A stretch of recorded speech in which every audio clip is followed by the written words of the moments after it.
Halo, Assalamualaikum warahmatullahi wabarakatuh. Saya Intan Septianingrum dari Prodi Manajemen Universitas Dian Nusantara. Pada kesempatan kali ini, saya akan menjelaskan sedikit rangkuman tentang sejarah Pancasila pada zaman Kerajaan Sriwijaya, Majapahit, pada masa Orde Lama dan Orde Baru, dan pada saat masa reformasi. Disimak ya. Zaman Kerajaan Sriwijaya. Pada abad ke-7 berdirilah Kerajaan Sriwijaya di bawah kekuasaan Wangsa Syailendra di Sumatera. Kerajaan yang berbahasa Melayu kuno dan huruf Pallawa adalah kerajaan maritim yang mengandalkan jalur perhubungan laut. Pada masa kejayaannya, Sriwijaya pernah memiliki wilayah meliputi Sumatera, sebagian Pulau Jawa, Semenanjung Malaka, dan beberapa daerah lain di sekitarnya. Kendati wilayah kerajaannya yang luas, namun Sriwijaya dikenal sebagai kerajaan yang teratur. Dalam kehidupan ekonomi misalnya, Sriwijaya berupaya menyatukan pengrajin, pedagang, dan pegawai raja. Dengan adanya pegawai raja dan persatuan akses perdagangan tersebut, masyarakat jadi memiliki efektivitas ketika ingin melakukan transaksi. Beberapa nilai Pancasila yang tercermin pada masa Kerajaan Sriwijaya. Yang pertama, ketuhanan. Menjadi pusat pengajaran agama Buddha di kawasan Asia Tenggara. Kemanusiaan, mempunyai sikap terbuka kepada pendatang tanpa pandang bulu. Persatuan, menyatukan pedagang, pengrajin, dan pegawai raja. Kerakyatan, kehidupan masyarakat sejahtera. Yang terakhir, keadilan, bercampur baur tanpa memandang latar belakang. Yang kedua, sejarah Pancasila pada zaman Kerajaan Majapahit. Selain Kutai dan Sriwijaya, Majapahit juga menjadi salah satu kerajaan yang mencerminkan Pancasila pada zamannya. Kerajaan ini pernah memiliki wilayah kuasa mencakup sebagian besar pantai Nusantara, Vietnam Selatan, hingga barat Papua. Ketika Majapahit menjalankan kehidupan kerajaannya, orang-orang hidup rukun meski agama mereka berbeda, yakni Hindu dan Buddha.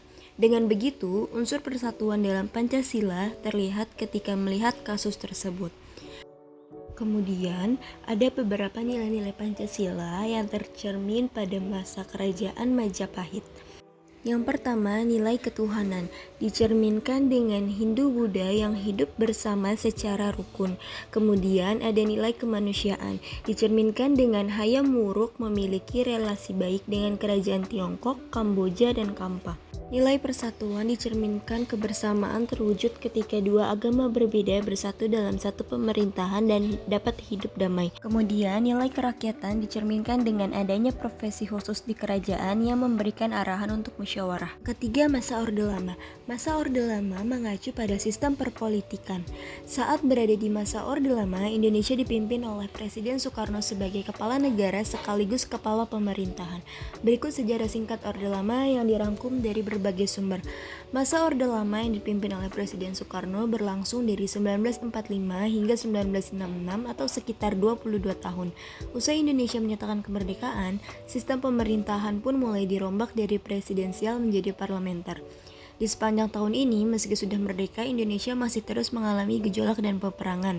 Salah satunya perang melawan Belanda untuk merebut Irian Barat. Terlebih, kabinet presidensial yang berubah menjadi kabinet parlementer memiliki sistem penerapan politik yang berbeda. Tak hanya itu, di masa Orde Lama juga tidak terlalu banyak pembangunan untuk kepentingan masyarakat, bahkan jumlahnya dapat dihitung. Pembangunan yang tidak tuntas tersebut baru rampung pada saat masa Orde Baru. Kemudian, pada 23 Februari 1967 di Istana Negara, kekuasaan pemerintah resmi diserahkan ke pemegang Super Semar Jenderal Soeharto. Lewat sidang MPRS di bulan berikutnya, pengunduran diri Soekarno dikukuhkan sekaligus diresmikannya Presiden Soeharto sebagai pemimpin negara. Setelah kepemimpinan berada di tangan Soeharto, masa Orde Lama beralih menjadi masa Orde Baru sebagai tanda pergantian pemerintahan. Kemudian masa Orde Baru. Orde Baru menggantikan Orde Lama yang merujuk kepada era pemerintahan Soekarno. Lahirnya Orde Baru diawali dengan dikeluarkannya surat perintah 11 Maret 1966 atau yang biasa kita kenal dengan Super Semar. Masa Orde Baru dalam pemerintahan dimulai dengan masa transisi yang singkat yaitu pada tahun 1966 hingga 1968. Dalam jangka waktu tersebut, ekonomi Indonesia berkembang pesat meskipun hal ini terjadi bersamaan dengan praktik korupsi yang merajalela. Jenderal Soeharto dipilih sebagai Presiden Republik Indonesia, era yang kemudian dikenal sebagai Orde Baru dengan mengusung konsep demokrasi Pancasila. Presiden Soeharto dikenal sebagai tokoh utama pada masa Orde Baru. Prestasinya mampu membubarkan PKI dari kancah politik Indonesia yang cukup mengancam stabilitas nasional. Presiden Soeharto memberikan secercah harapan kepada masyarakat akan penerapan Pancasila sesuai dengan semestinya. Namun pada kenyataannya, antara masa Orde Lama dan Orde Baru tetap sama saja. Sistem pemerintahan pun tetap bersifat diktator.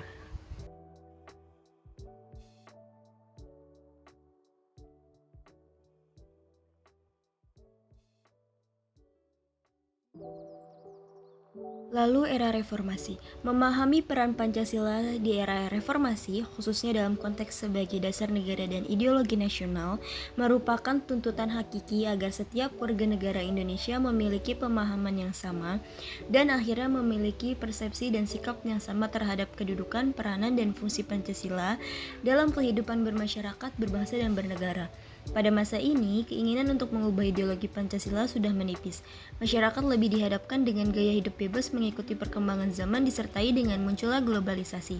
Masyarakat, terutama generasi muda, tidak terlalu memperdulikan penerapan Pancasila dalam kehidupannya. Era reformasi, Pancasila seakan tidak memiliki kekuatan mempengaruhi dan membantu masyarakat. Pancasila tidak populer lagi seperti pada masa lalu. Elit politik dan masyarakat pun terkesan masa bodoh dalam melakukan implementasi Pancasila. Yang diperlukan dalam konteks era reformasi adalah pendekatan yang lebih konseptual, komprehensif, konsisten, integratif, sederhana, dan relevan dengan perubahan yang terjadi dalam kehidupan masyarakat, bangsa, dan negara. Sebagai warga negara Indonesia dan khususnya sebagai generasi muda, sudah menjadi tanggung jawab kita untuk terus melestarikan nilai-nilai luhur Pancasila yang sudah ada sejak zaman nenek moyang dan menerapkannya serta mengimplementasikannya ke dalam kehidupan sehari-hari. Sekian yang dapat saya sampaikan, semoga bermanfaat. Wassalamualaikum warahmatullahi wabarakatuh.